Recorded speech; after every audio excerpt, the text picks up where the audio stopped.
Thank you for joining me today. Today, Uh, as you can see from the crawler down at the bottom, we've got James Perry who's the CEO of FELTOM, Malta. James, how are you, first of all? well, as you can see, I'm at home, so we're not in the office working from home. But yeah, on the whole, everything is fine. Thank God that we are managing to circum what's coming to us at the moment. No, Exactly. Normally, at this time of the year, we hardly have time to catch up properly on the phone. This that, year, we have the luxury, to sit down in our home offices and have a chat in front of everybody. So exactly. we try to take the positive out of every situation. Always. Um, so, James, tell us a little bit. I mean, obviously, I'm based in Malta as well, so I've been following, but for the benefit of our listeners over here, FELTOM, for those who don't know, is the Federation of English Language Training or Teaching Organization Malta. Please, James, tell me. That's it. It's Federation of Okay. English Language Schools, organizations, and more. Exactly. Perfect.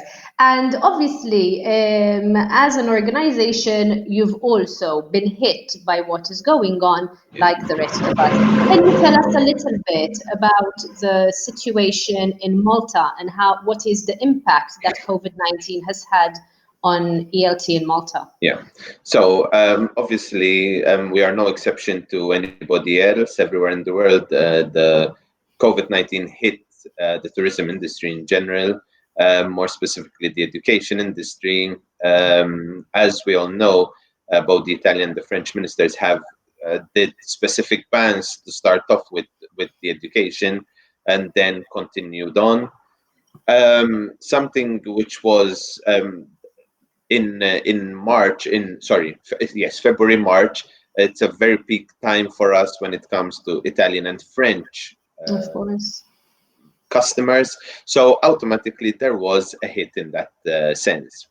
We started recording and doing research regarding the impact of the hit. In fact, we issued two Deloitte reports to understand, and we realized that in the first, if I'm not mistaken, it was the 13th, 14th of March, we saw about 20,000 cancellations, which is Hmm. quite a high Of amount. course.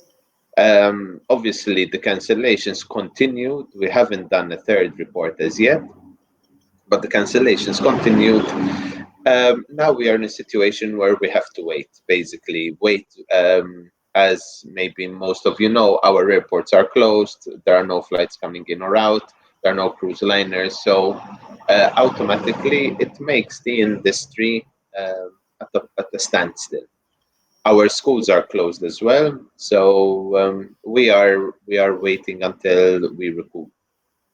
Exactly. We And it's pretty much the same all over, even with other organizations and in agreed, other countries, because agreed, this agreed, is, I mean, as we've always said, this is a global situation. agreed. So can you tell us a little bit, perhaps, what are the Maltese schools doing to try and, yes, I understand that now we need to wait and we need to evaluate the situation in order to perhaps try and decipher the best way forward. But what are the schools doing in order to battle this We situation? we lost you, Lynn, for a while. Ah, sorry. I said, what are the schools doing in order to battle this situation? Basically, in fact, I must congratulate our schools. Our local schools have been fantastic because first and foremost, they have done a lot of in-house work. So they did analyze their processes. They analyzed how they have been working, and also made maybe some cost-cutting exercises. Secondly, and I think this is something to congratulate, is that they did very too little to none redundancies. So they did ensure that every employee remains employed. And lastly, then when it comes to student and student preparation, they have adapted very quickly to an online platform. The online platform, the concept of the online platform was not to switch the school to an online. However, it was to first and foremost assist the students that were here in Malta. So that Mhm. was the basic, the kickstart of it all. Obviously, this is proving to be very interesting, very welcomed by students as well. And we do encourage the schools to maybe do a blended learning, because obviously we always know that blended learning does provide a different aspect to learning. Obviously, these are very early times for to discuss this with our local schools. However, we've seen the schools adapt, and that is the most important thing.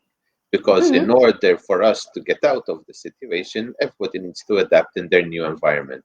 An environment which we are not sure what we're going to get into, but it's an environment that we will be looking forward for it. Exactly.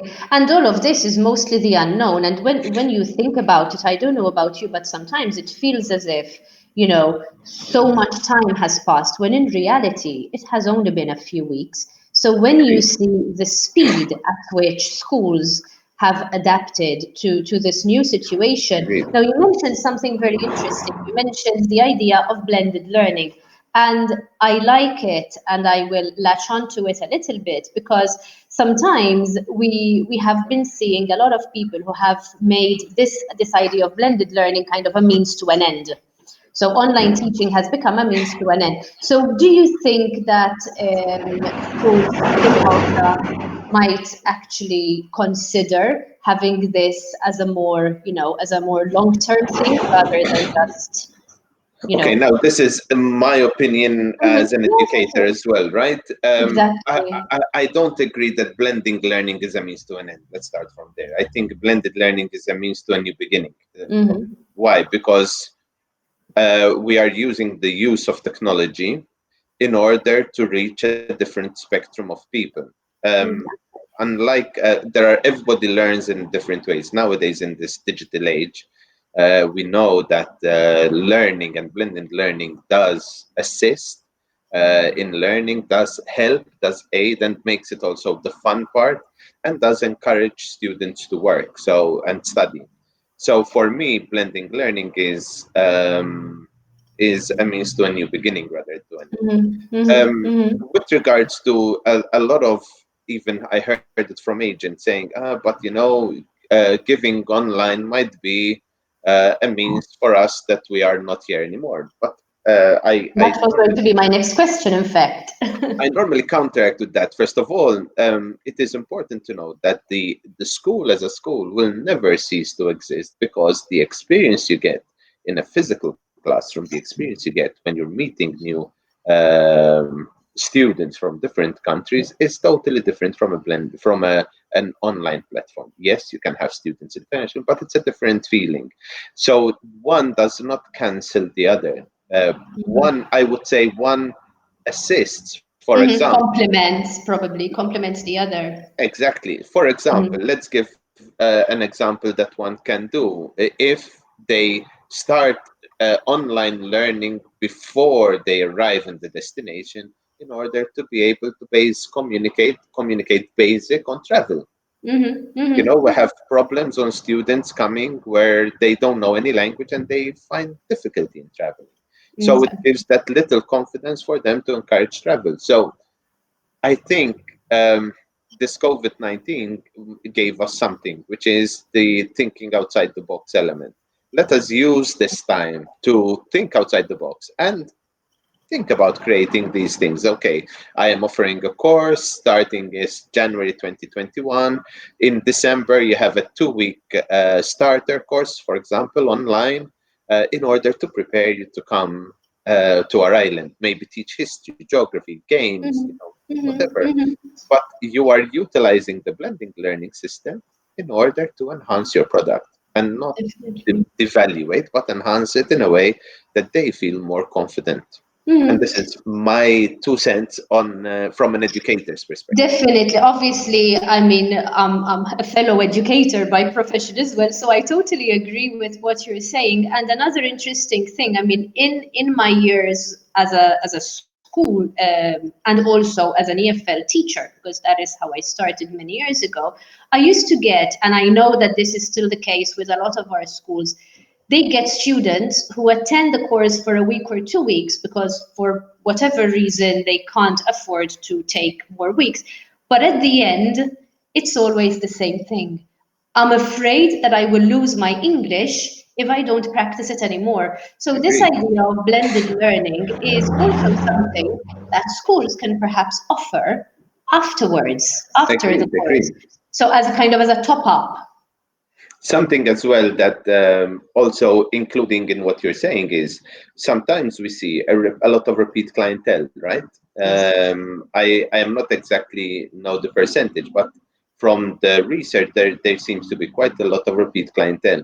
This may be a good way of keeping in touch with your clientele Of course. and also encouraging them, even if they maybe today a person is not thinking of being a repeat clientele, but maybe due to this system you can encourage a repeat clientele.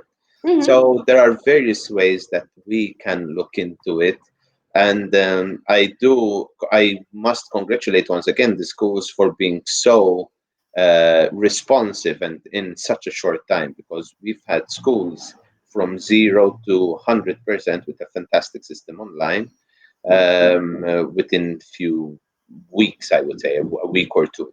So, Okay. You mentioned that before we move on to the next topic, because I know that we can go on talking about this forever, but you mentioned another interesting thing which I liked. You said the students seem to be happy, the students like it. And this is a very interesting concept because sometimes we yes. might get the impression that students don't want online lessons. So what is the feedback that you're getting from your schools? Are Okay. the students happy? Okay, from our feedback, obviously the students let us quantify. Happy with the online service. Yes, Mhm. they're very happy. They're not happy with the system that being locked in a Nobody lockdown, is. but that's it. But they are happy with the online service. Yes. So that is why I can see a blended learning working out, because if you are happy with the product that you're receiving, imagine if this is not under these constringent circumstances where people are actually opening up, and so you can do this blended process. Okay. I'm going to switch the attention to a comment that has just come in. Basically, one of our agents, Eric, who is from South Korea, and you know Eric as well, has asked Yes. us if Feltham have any plans to organize online meetings for agencies and for language schools. We Good question. First of all, hi Eric, and thanks for listening. We have already organized, if I'm not mistaken, with two federations. What we are doing is basically the federations are contacting us, organizing with their members, and we do these meetings, interactive meetings. However, if you would like, obviously, to meet, please feel free to send me an email. Maybe we can give our email address or If even you my want, Skype. you can tell me and I'll add it in the chat box over here. It's executive@feltham.com, or even my Skype name is Feltham CEO.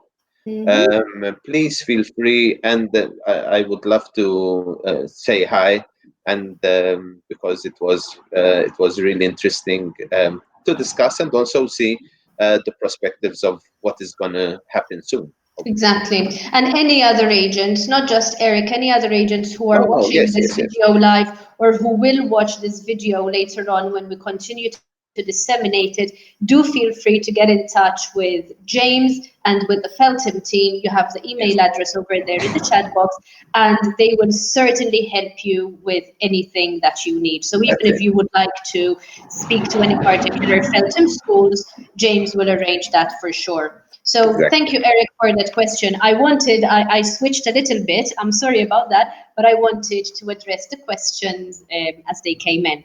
So, okay, we looked at what the schools are doing to battle the situation. My next question is, what are you, as Feltham, doing to help the schools? Okay. So, as you can imagine, as Felton, first of all, we were hit quite hard as well. Why? Our dependency is on the schools being operational, being successful. We organize events for them, so automatically it puts us in the back burner, because it is now time to fight for our schools. We've been since, and that's why we issued the two reports of Deloitte. In fact, since we started seeing a lot of things happening, we started preparing for gaining information in order to discuss and get things sorted and arranged as best as possible. Obviously, there's never a good answer on what you do, but you can always do your best.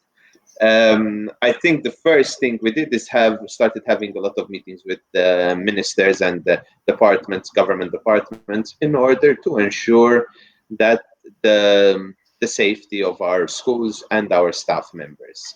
I must say that we have been working hard, especially myself and the ELT Council, because we were working hand in hand in order to ensure the provision, for example, of staff wages, being Mm-hmm. teachers, being part-time teachers, being non-teaching staff, and we've been working very hard in order to ensure that the schools then, in return, will keep their staff members employed. Because Mm-hmm. obviously, we are going to get out of this, right? So we want to make sure that our most valuable asset within the school, which are our staff, are there when we open back.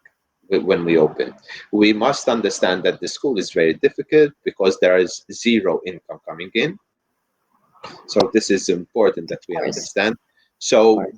the aid that government gives does assist. In fact, I wanted to thank a lot Sue Falzon from the ELT Council because together we managed to get the best deals for our teaching staff and our staff members.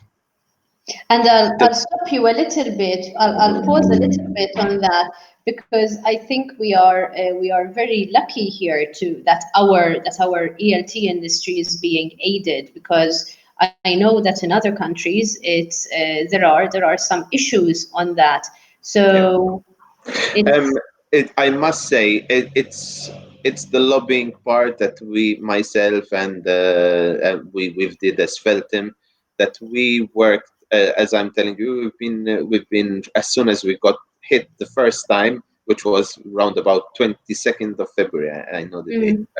mm, We started I working think we'll always remember that date. immediately. So we started working, and we didn't stop. Obviously, we're still till this morning discussing with our ministers. Yesterday, I had a meeting with the Minister of Tourism in preparation now for the reopening. So the first part, just to structure it a bit, the first part was more on the maintaining our staff. The second part was then the information of keeping our members informed, keeping our staff informed of what we are doing to ensure that we are here, we are working for them, and we have a future. And Mhm. now, obviously, we are in our second, third phase. Is we're preparing for the reopening. It is not anywhere close. I mean, no, I must take that back. We are not sure when it's going to happen. I don't know if it's anywhere close or not, because it Exactly. depends on how international countries perform as well, not Of only Malta. course. Of We have course. been lucky that the Maltese health authorities have managed to keep it extremely well. We had very few deaths. We had a lot of recoveries. We had very few cases. Mhm. And as you know, because you are here, we started opening up this week as well. Yes. We had the first, and we are expecting to open up within the next 2 weeks another phase. And Exactly. yes, and yesterday we had the meeting with the Minister of Tourism, also discussing the coming phases, which is when are we going to open up tourism, what is the style we're going to open up tourism as you know, our minister has proposed what is called the safe corridors, which are Mhm. basically destination to destination, which are already deemed safe, and we Mhm. can start trading from that point on. This is all going on at the moment, obviously, because we want to try and be a step ahead and ensure that we are here, we are strong when we come back. Exactly. And that kind of preempts the final question I had for you today because it was related to life after COVID. I think at this stage, it's, and I say it with a smile because I remember when all this started and it seemed to be endless and never-ending tunnel, which was very dark and horrible. But now, as the measures started to be released, and I mean, we also need to add that Malta was one of the few countries that didn't go on complete lockdown. So, Agreed. the fact that this was handled so well is obviously of advantage to the local people over here. But yes, now we need to start thinking ahead, and now we need to continue or perhaps consider more seriously that it's not just about how well we handled the situation in Malta. Now we are going to continue depending on what happens in other countries, what Agreed. happens in other airports. So what can we expect? I mean, you told us that you had your meetings with the minister. We're speaking of safe corridors. What can we expect from the industry, from the EFL industry? Will it bounce back, James? So I'm going to answer that, but I need to stress a bit as well with regards to what you are saying with regards to how we've handled it. Why is that? Because that gives a lot of safety for our guests. Yes. Let us please know that our health industry has been impeccable. We have nobody, thank God, was said yesterday. There is nobody on critical conditions. And to have the majority of recoveries. And why am I stressing this? Because this also gives a bit of security. When you Yes. are choosing your destination, you know that it was handled in a good way. Then you say, okay, I'm going to a safe destination. Obviously, I'm a patriot because I'm Maltese as well, but it does make a big difference, and I think this is worth mentioning because we have to look at that part as well, because the investment that our minister did and our schools are doing Of is course. all is it will be all worthwhile if we give credit to it. Exactly. With regards to bouncing back, I am. Let me tell you something. I am positive we will bounce back. I am positive because first of all, we are a very resilient industry, and we are an industry which gives smiles to everybody. So when you look at our industry, what we do is we provide a service with a smile, we provide a dream, we provide an experience and adventure, and these are things which will always be there. Yes, for the first there will be caution, especially if no Of course. vaccine is found for now. However, once the vaccine is found, I would believe that um, that everything will come as close to normal as possible. Exactly.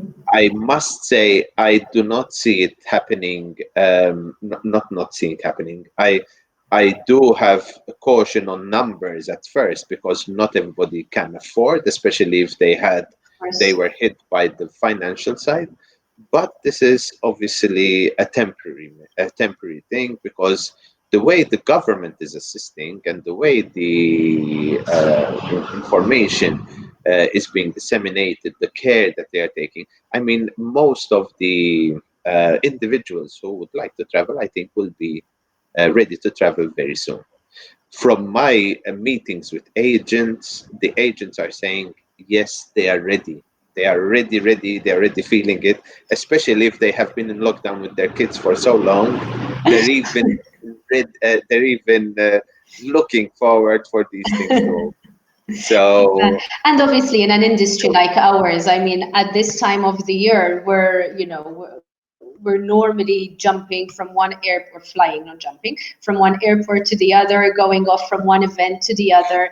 So, yes, I mean, I was having a conversation with one of my neighbors this morning who told me, because I don't know, traveling. I said, I don't know about you, but as soon as we are able to travel, oh yes, I need to travel because I'm beginning to feel, I'm beginning to start to suffer from cabin fever over here. So yeah, let us, we are an uh, industry that loves to travel, and thankfully we work with people on a daily basis who love to travel as well. So of course we're all dying to start traveling again. and let us be honest. I mean, the world is so beautiful. everybody would want to come, not in Malta, but in general to travel. And Yeah. I am sure that we have students and parents who would like to send their students to study and explore countries, because after all, it's the experience. I don't believe that COVID-19 would keep us back. But I think it was maybe a bit of an alert for us to say, listen, we have to take care of ourselves and of our planet. So Exactly. maybe that is maybe we all needed it. Exactly. And also, as you said at the beginning, I mean, yes, potentially once we get over the shock of it all, because I totally agree with the fact that at the beginning, it was a shock for a lot of us, I mean, myself included. Once that is over, we start looking at, okay, what can we take with us from this? What Agreed. lesson can we take? Because it's one thing, if we just spend 7, 8 weeks, 10 weeks, 3 months, whatever it is, however long it is, feeling sorry for ourselves. And it's another thing if, like you said, our industry always bounces back. It's another thing if we say, okay, what lessons are we going to take away with us from here? Agreed. And start looking ahead. And I think at this stage, we are in a position to start looking ahead. Yes, with caution, but I think this is also one of the lessons that we will take with us from COVID-19. Agreed. So, Um, I think let us use the time that we have left in lockdown or in restriction or maybe in limited to look at what we do and maybe think outside the box. I yeah, think as not only as an industry, but also in general, I think if we look at what we are doing, there are ideas that we haven't explored as yet, which are there waiting to come out. So do think outside the box and utilize this time rather than feeling pity, say, oh my God, I have nothing. Let's say, okay, what can I do? yeah, Yesterday, I had a meeting, in fact, which was quite interesting. It was a meeting between CEOs, and this is what came out of it. What can you think about to do, even if maybe it's a stupid idea, but think about it because maybe exactly, not all stupid ideas are stupid at the end of it all. exactly, There might exactly, be this stupid, crazy idea which might trigger exactly. a multi-million project. I That wish is it how for all. most good ideas started. I mean, most good ideas started as a crazy idea. Agreed. So, yeah, James, our time has literally flown by, but it's always like that with you. Our chats are always fun and entertaining, even though they're not taking place in a lovely restaurant by the sea. But in any case, James, thank you very much for being here today. Thank you very much for the work that you, as Felton, together with Sue, with the ELT Council, are doing for the industry in Malta. And I encourage other organizations who might be watching this video to get in touch with Felton if they would like to discuss, if they would like to discuss working with the organization to send students to Malta. So thank you very much. It was lovely having you, and I, I hopefully look forward to seeing you soon outside. Thank you. I would like to thank yourself, Bernice, and also schools and agents for giving us this opportunity. I think it is a fantastic opportunity, and I do mirror what you're saying. We are here. Anybody who would like to send an email or discuss, you can either get in contact directly with Bernice or directly with me. Please feel Yes, free. We are here. We're here to give a service with a smile. definitely.